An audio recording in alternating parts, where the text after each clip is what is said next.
शांति। आज है 18 जून 2025 की साकार मुरली है। बाबा बोले, मीठे बच्चे, यह रुद्र ज्ञान यज्ञ स्वयं रुद्र भगवान ने रचा है। इसमें तुम अपना सब कुछ स्वाहा करो, क्योंकि अब घर चलना है। आज का प्रश्न है, संगम युग पर कौन सा वंडरफुल खेल चलता है? उत्तर है, भगवान के रचे हुए यज्ञ में ही असुरों के विघ्न पड़ते हैं। यह भी संगम पर ही वंडरफुल खेल चलता है। ऐसा यज्ञ फिर सारे कल्प में नहीं रचा जाता। ये है राजस्व अश्वमेध यज्ञ, स्वराज्य पाने के लिए इसमें ही विघ्न पड़ते हैं। ओम शांति। तुम कहाँ बैठे हो? इनको स्कूल अथवा यूनिवर्सिटी भी कह सकते हो। विश्वविद्यालय है जिसकी ईश्वरीय ब्रांचेज हैं। बाप ने बड़े से बड़ी यूनिवर्सिटी खोली है। शास्त्रों में रुद्र यज्ञ नाम लिख दिया है। इस समय तुम बच्चे जानते हो, शिव बाबा ने यह पाठशाला अथवा यूनिवर्सिटी खोली है। ऊंचते ऊंच बाप पढ़ाते हैं। यह तो बच्चों की बुद्धि में याद रहना चाहिए। भगवान हमको पढ़ाते हैं, उनका ये यज्ञ रचा हुआ है। इसका नाम भी बाला है, राजस्व अश्वमेध रुद्र ज्ञान यज्ञ। राजस्व अर्थात स्वराज्य के लिए, अश्वमेध यह जो कुछ भी देखने में आता है उन सबको स्वाहा कर रही हैं। शरीर भी स्वाहा हो जाता है। आत्मा तो स्वाहा हो नहीं सकती। सब शरीर स्वाहा हो जाएंगे, बाकी आत्माएं वापस भागेंगी। ये है संगम युग। बहुत आत्माएं भागेंगी, बाकी शरीर खत्म हो जाएंगे। ये है सब ड्रामा। तुम ड्रामा के वश चल रहे हो। बाप कहते हैं, हमने राजस्व यज्ञ रचा है। यह भी ड्रामा प्लान अनुसार रचा गया है। ऐसे नहीं कहेंगे कि मैंने यज्ञ रचा है। ड्रामा प्लान अनुसार तुम बच्चों को पढ़ाने के लिए कल्प पहले मुआफिक ज्ञान यज्ञ रचा गया है। मैंने रचा है यह भी अर्थ नहीं निकलता। ड्रामा प्लान अनुसार रचा गया है। कल्प कल्प रचा जाता है। यह ड्रामा बना हुआ है ना। ड्रामा प्लान अनुसार एक ही बार यज्ञ रचा जाता है। ये कोई नई बात नहीं है। अभी बुद्धि में बैठा है। बराबर 5000 वर्ष पहले भी सतयुग था। अब चक्र फिर रिपीट हो रहा है। फिर से नई दुनिया स्थापन हो रही है। तुम नई दुनिया में स्वराज्य पाने के लिए पढ़ रहे हो। पवित्र भी जरूर बनना है। बनते भी वही हैं जो ड्रामा अनुसार कल पहले बने थे, अभी भी बनेंगे। साक्षी हो ड्रामा को देखना होता है और फिर पुरुषार्थ भी करना होता है। बच्चों को मार्ग भी बताना है। मुख्य बात है पवित्रता की। बाप को बुलाते ही हैं कि आओ पवित्र बनाकर हमको इस छीछी दुनिया से ले जाओ। बाप आए ही हैं घर ले जाने के लिए। बच्चों को पॉइंट्स तो बहुत दी जाती है। मुख्य बात फिर भी बाप कहते हैं मन मना भाव। पावन बनने के लिए बाप को याद करते हैं। यह भूलना नहीं चाहिए। जितना याद करेंगे उतना फ़ायदा होगा। चार्ट रखना चाहिए, नहीं तो फिर पिछाड़ी में फेल हो जाएंगे। बच्चे समझते हैं हम ही सतो प्रधान थे। नंबरवार पुरुषार्थ अनुसार जो ऊंच बनते हैं उनको मेहनत भी जास्ती करनी पड़ेगी। याद में रहना पड़ेगा। यह तो समझते हो, बाकी थोड़ा समय है, फिर सुख के दिन आने हैं। बराबर हमारे अथाह सुख के दिन आने हैं। बाप एक ही बार आते हैं, दुखधाम खलास कर अपने सुखधाम ले चलते हैं। तुम बच्चे जानते हो, अभी हम ईश्वरीय परिवार में हैं, फिर दैवी परिवार में जाएंगे। इस समय का ही गायन है। ये संगम ही पुरुषोत्तम ऊंच बनने का युग है। तुम बच्चे जानते हो, हमको बेहद का बाप पढ़ा रही हैं। फिर आगे चल सन्यासी लोग भी मानेंगे। वह भी समय आएगा ना। अभी तुम्हारा प्रभाव इतना नहीं निकल सकता। अभी राजधानी स्थापन हो रही है, टाइम पड़ा है। पिछाड़ी में ये सन्यासी आदि भी आकर समझेंगे सृष्टि का चक्र कैसे फिरता है। यह नॉलेज कोई में है नहीं। यह भी बच्चे जानते हैं, पवित्रता पर कितने विघ्न पड़ते हैं, अबलाओं पर अत्याचार होते हैं। द्रौपदी ने पुकारा है ना। वास्तव में तुम सब द्रौपदियाँ, सीताएँ, पार्वतियाँ हो। याद में रहने से अबलाएँ, कुब्जाएँ भी बाप से वर्षा पा लेती है। याद में तो रह सकती है ना। भगवान ने आकार यज्ञ रचा है, इसमें कितने विघ्न पड़ते हैं। अभी भी विघ्न पड़ते रहते हैं। कन्याओं को जबरदस्ती शादी कराते हैं, नहीं तो मार कर निकाल देते हैं। इसलिए पुकारती है, हे पतित पावन आओ। तो जरूर उनको रथ चाहिए जिसमें आकर पावन बनाए। गंगा के पानी से पावन नहीं बनेंगे, बाप ही आकर पावन बनाए, पावन दुनिया का मालिक बनाते हैं। तुम देखते हो, इस पति दुनिया का विनाश सामने खड़ा है। क्यों ना बाबा का बन जाए, स्वाहा हो जाए। पूछते हैं, स्वाहा कैसे हो, ट्रांसफ़र कैसे करें। बाबा कहते हैं, बच्चे तुम इस साकार बाबा को देखते हो ना, ये खुद करके सिखला रही हैं। जैसे कर्म हम करेंगे, हमको देख और करेंगे। बाप ने इनसे कर्म कराया ना, सारा यज्ञ में स्वाहा कर दिया। स्वाहा होने में कोई तकलीफ थोड़े ही है। यह ना बहुत साहूकार न गरीब था, साधारण था। यज्ञ रचा जाता है तो उसमें खान पान की सब सामग्री चाहिए ना। ये है ईश्वरीय यज्ञ। ईश्वर ने आकर इस ज्ञान यज्ञ की स्थापना की है। तुमको पढ़ाते हैं। इस यज्ञ की महिमा बहुत भारी है। ईश्वरीय यज्ञ से ही तुम्हारा शरीर निर्वाह होता है। जो अपने को अर्पणमय समझते हैं, हम ट्रस्टी हैं, यह सब कुछ ईश्वर का है। हम शिव बाबा के यज्ञ से भोजन खाते हैं। यह समझ की बात है ना। यहाँ तो नहीं, सबको आकर बैठना है। इनका सैंपल तो देखा, कैसे सब कुछ स्वाहा किया। बाबा कहती है, जैसे कर्म यह करता है, इनको देख औरों को भी आया। बहुत ही स्वाहा हुए। जो हुए वे अपना वर्षा लेते हैं। बुद्धि से भी समझा जाता है। आत्मा तो चली जाएगी, बाकी शरीर सब खत्म हो जाएंगे। यह बेहद का यज्ञ है, इनमें सब स्वाहा होंगे। तुम बच्चों को समझाया जाता है, कैसे बुद्धि से स्वाहा हो, नष्टो मोहा बन जाओ।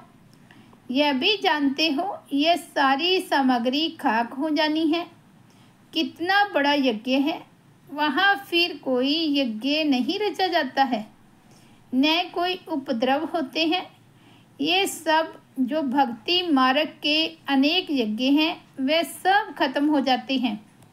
ज्ञान सागर एक ही भगवान है, वही मनुष्य सृष्टि का बीज रूप है। सत्य चैतन्य है, शरीर तो जड़ है, आत्मा ही चैतन्य है। वे ज्ञान सागर है। तुम बच्चों को ज्ञान सागर बैठ पढ़ाते हैं, वे सिर्फ गाते रहते हैं और तुमको बाबा सारा ज्ञान सुना रही हैं। ज्ञान कोई बहुत तो है नहीं। वर्ल्ड का चक्कर कैसे फिरता है, ये सिर्फ समझाना है। यहाँ बाप तुमको खुद पढ़ा रहे हैं। कहते भी हैं साधारण तन में प्रवेश करता हूँ। भागीरथ भी मशहूर है। जरूर मनुष्य ही होगा जिसमें बाप आएगा। उनका एक ही नाम वाला आता है, उनका एक ही नाम चला आता है शिव। और उनके नाम और सबके नाम बदलते हैं, इनका नाम नहीं बदलता। बाकी भक्ति में अनेक नाम रख दिए हैं। यहाँ तो है ही शिव बाबा। शिव कल्याणकारी कहा जाता है। भगवान ही आकर नई दुनिया स्वर्ग स्थापन करते हैं तो कल्याणकारी ठहरा ना। तुम जानते हो भारत में स्वर्ग था, अभी नरक है, फिर स्वर्ग जरूर होगा। इनको कहा जाता है पुरुषोत्तम संगम युग। जबकि बाप खिवैया बन तुमको इस पार से उस पार ले जाते हैं। ये है पुरानी दुख की दुनिया, फिर जरूर नई दुनिया होगी। ड्रामा अनुसार जिसके लिए तुम अभी पुरुषार्थ करते हो, बाप की याद ही घड़ी घड़ी भूल जाती है। इसमें है मेहनत। बाकी तुमसे जो विकर्म हुए हैं उनकी सजा कर्म भोग के रूप में भोगनी ही पड़ती है। कर्म भोग अंत तक भोगना ही है, उसमें माफ़ी नहीं मिल सकती है। ऐसे नहीं बाबा क्षमा करो, कुछ भी नहीं। ड्रामा अनुसार सब होता है, क्षमा आदि होती ही नहीं। हिसाब किताब चुकतू करना ही है। तमो प्रधान से सतो प्रधान बनना है। इसके लिए श्रीमत भी मिलती है। श्री श्री शिव बाबा की श्रीमत से तुम श्री बनते हो। ऊंचते ऊंच बाप तुमको ऊंच बनाते हैं। तुम अभी बन रहे हो, अभी तुमको स्मृति आई है। बाबा कल्प कल्प आकर हमको पढ़ाते हैं। आधा कल्प उनकी प्रारब्ध मिलती है। सृष्टि चक्र कैसे फिरता है उस नॉलेज की दरकार नहीं रहती। कल्प कल्प एक ही बार आकर बतलाते हैं कि यह सृष्टि का चक्र कैसे फिरता है। तुम्हारा काम है पढ़ना और पवित्र बनना, योग में रहना है। बाप के बनकर और पवित्र नहीं बनेंगे तो 100 गुना दंड पड़ जाएगा, नाम भी बदनाम हो जाता है। गाते भी हैं सतगुरु का निंदक ठोर न पाए। मनुष्यों को पता नहीं है कि यह कौन है। सत बाप ही सतगुरु सत टीचर होगा ना, तुमको पढ़ाते हुए हैं। सच्चा सतगुरु भी है। जैसे बाप ज्ञान का सागर है, तुम भी ज्ञान के सागर हो ना। बाप ने तो सारा ज्ञान दे दिया है। जिसने जितना कल्प पहले धारण किया है उतना ही करेंगे। पुरुषार्थ करना है, कर्म बिगैर तो कोई रह ना सके। कितने भी 8 योग आदि करते हैं वह भी कर्म है ना। यह भी एक धंधा है। आजीविका के लिए नाम होता है, बहुत पैसा मिलता है। पानी पर आग पर चले जाते हैं, सिर्फ उड़ नहीं सकते। उसमें तो पेट्रोल आदि चाहिए ना, लेकिन इनसे फ़ायदा तो कुछ नहीं, पावन तो बनते नहीं। साइंस वालों की भी रेस है, उनकी है साइंस की रेस और तुम्हारी है साइलेंस की। सब शांति ही मांगते हैं। बाप कहते हैं शांति तो तुम्हारा स्वधर्म है। अपने को आत्मा समझो, अपने घर चलना है शांति धाम। ये है दुख धाम। हम शांति धाम से फिर सुख धाम में आएंगे। यह दुख धाम खलास होना है। ये अच्छी रीति धारण कर फिर औरों को धारण कराना है। बाकी थोड़े रोज हैं, वह पढ़ाई पढ़कर फिर शरीर निर्वाह अर्थ माथा मारना पड़ता है। तकदीरवान बच्चे फौरन निर्णय ले लेते हैं कि हमें कौन सी पढ़ाई पढ़नी है, उस पढ़ाई से क्या मिलता है और इस पढ़ाई से क्या मिलता है। इस पढ़ाई से तो 21 जन्मों की प्रारब्ध बनती है। तो ख्याल करना चाहिए कि हमको कौन सी पढ़ाई पढ़नी है। जिसको बेहद के बाप से वर्षा पाना है वे बेहद की पढ़ाई में लग जाते हैं, परंतु ड्रामा प्लान अनुसार कोई की तकदीर में नहीं है तो फिर उस पढ़ाई में चटक पड़ते हैं या पढ़ाई नहीं पढ़ते, कहते फुर्सत नहीं मिलती। बाबा पूछते हैं कौन सी नॉलेज अच्छी, उनसे क्या मिलेगा और इनसे क्या मिलेगा। कहते हैं बाबा जिस्मानी पढ़ाई से क्या मिलेगा, थोड़ा करके कमाएंगे। यहाँ तो भगवान पढ़ाते हैं, हमको तो पढ़कर राजाई पद पाना है तो ज़्यादा ध्यान किस बात पर देना चाहिए। कोई तो फिर कहते बाबा वह कोर्स पूरा कर फिर आएंगे। बाबा समझ जाते हैं इनकी तकदीर में नहीं है, क्या होना है सो आगे चल देखना है। समझते हैं शरीर पर भरोसा नहीं है तो फिर सच्ची कमाई में लग जाना चाहिए। जिसकी तकदीर में है वही अपनी तकदीर जगाएंगे, पूरा जोर लगाना है। हम तो बाप से वर्षा लेकर ही छोड़ेंगे। बेहद का बाबा हमको राजाई देते हैं तो क्यों ना ये एक अंतिम जन्म हम पवित्र बनेंगे। इतने ढेर बच्चे पवित्र रहते हैं, झूठ थोड़े ही बोलते हैं, सब पुरुषार्थ कर रहे हैं, पढ़ रहे हैं, फिर भी विश्वास नहीं करते। बेहद का बाप आते ही तब हैं जब पुरानी दुनिया को नया बनाना होता है। पुरानी दुनिया का विनाश तो सामने खड़ा है, यह बहुत क्लियर है। समय भी बराबर वही है, अनेक धर्म भी हैं। सतयुग में होता ही एक धर्म है, यह भी तुम्हारी बुद्धि में है। तुम्हारे में भी कोई हैं जो निश्चय अर्जुन कर रहे हैं। अरे निश्चय करने में टाइम लगता है क्या, शरीर पर भी भरोसा थोड़े ही है। जरा भी चांस गंवाना नहीं चाहिए। किसकी तकदीर में नहीं है तो जरा भी बुद्धि में आता नहीं है। अच्छा मीठे मीठे सिकिलदे बच्चों प्रति माता पिता बाप दादा का याद प्यार और गुड मॉर्निंग। रूहानी बाप की रूहानी बच्चों को नमस्ते। हम रूहानी बच्चों की रूहानी बाप दादा को याद प्यार गुड मॉर्निंग और नमस्ते। धारणा के लिए मुख्य सार फर्स्ट पॉइंट है, सच्ची कमाई कर 21 जन्मों के लिए अपनी तकदीर बनानी है। शरीर पर कोई भरोसा नहीं है, इसलिए जरा भी चांस नहीं गंवाना है। दूसरा है नष्टो मोहा बनकर अपना सब कुछ रुद्र यज्ञ में स्वाहा करना है। अपने को अर्पण कर ट्रस्टी हो संभालना है। साकार बाप को फॉलो करना है।